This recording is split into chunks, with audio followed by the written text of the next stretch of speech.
and Kansas State. Now, speaking of Rutgers, you can see, again, 4-0 so far.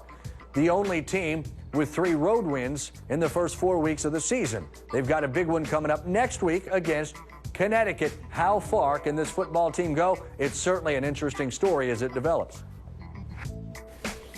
Time now to welcome in the head coach of the Rutgers Scarlet Knights, Kyle Flood, joining us now. Coach, off week after beating Arkansas, what did that mean to this program going into Arkansas and getting a win?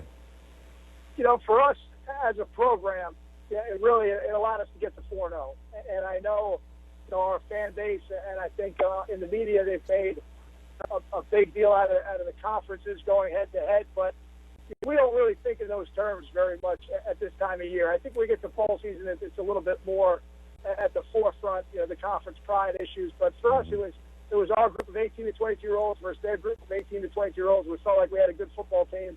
It was a great environment to play and coach college football in, and we were fortunate to make enough plays come out of there with the win. Here you go, your first season as a head coach, and you're sitting at 4-0. What's the biggest thing you've learned about your football team these first 4 games?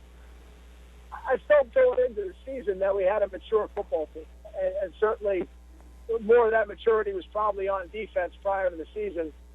But I think that the team has confirmed that thought to me. To go on the road 3 times in the first month of the season and to be able to come away with wins in all those venues, I think we do have a mature defense, and I think we've had some leaders on offense step up and provide the maturity we've needed to do that. Yeah, you are the only 4-0 team right now with 3 road wins through the first 4 games, which in itself says a lot about the program. What has surprised you about your football team? I don't know that anything has surprised me. I'm pleased with the progress we've made. I really felt going forward at naming a starting quarterback and giving him a chance to throw in the position. I felt like that was going to be important to us. And I think Gary has gotten a little bit better every game. He's really in every game plan done what we've asked him to do. He's gotten a little bit more proficient at it each week. And he's not perfect. None of our players are. But the progress we're seeing in him is exactly what we're hoping to see. Coach, I'm holding here in my hands your new football helmet. Now,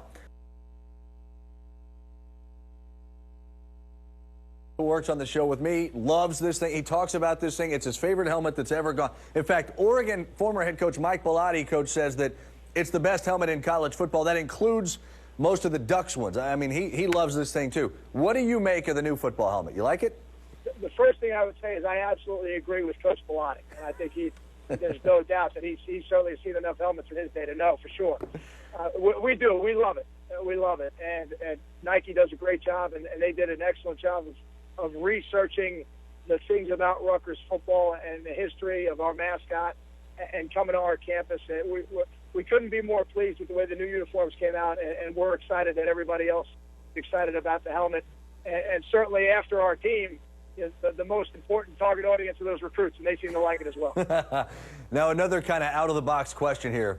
We have something that we do here on College Football Daily, and we call it the Awesome Board. Think Hall of Fame, if you will, where once a week we induct a new Awesome Board member. Now, a couple of weeks ago, week 3 Awesome Board winner was Juwan Jamison, your tailback, with a ridiculous spin move against South Florida. So we're looking at a picture of him on the Awesome Board here. What did you think when you saw that spin move and touchdown? I thought to myself, I'm glad Juwan Jamison plays for us. Because I'm not so sure how many people in the country could have gotten him down with that move. And Juwan has done such an exceptional job, and he really is coming into his own from about the last third of the season last year until now. And he's done an excellent job of really focusing on the details of his position and the things that his running back coach, Coach Wilson, brings to him, every week. And as I tell him, I said, it's our job to get you through the line of scrimmage. At that point, your God-given ability takes over, and he certainly got a wealth of that as well. Oh, yeah, we certainly got to see it and enjoy that great move against the Bulls. Now, on this show, another thing we like to do here is schedule predictors, where we put up your schedule, and then one of the analysts goes through and says win, win, win, lose, lose, whatever it may be. So Luganville had you guys finishing 11-1. We're looking at the shot here, and it came down to that game at Louisville at the end of the year. He gave it to you guys. 11-1. If you finish 11-1, Coach, how happy would you be? Dari, those are things for you guys. I'm not concerned about that right now. As I told the team, the last time I checked, they don't hand the rings out for 4-0. So, our job is on the bye week was to make sure we got a little bit healthier and to make sure that everybody got a little bit better at the details of their position. And our job next week, playing against a really good UConn team and the top-rated defense in our conference, is to do everything we can to be 1-0 next week. That's the only record we're concerned with right now. There you go. And hey, it makes perfect sense, but come on, Coach. What do we, the media, do if we don't have things like schedule predictors? Hopefully you understand there. I think it's awesome that you guys do it. One other thing here, too. Of course, you replaced Greg Schiano. Much has been made because of the Buccaneers coach charged through the Giants' line of scrimmage with his D-line earlier this season on a kneel-down play. What was his philosophy at Rutgers, and is it still the same right now under you? I was surprised that much was made of that play. That's something that we've done for a long time here, and we believe that if a game is within one score, we need to do everything within the rules to try to win the football game, and we certainly would continue to do that.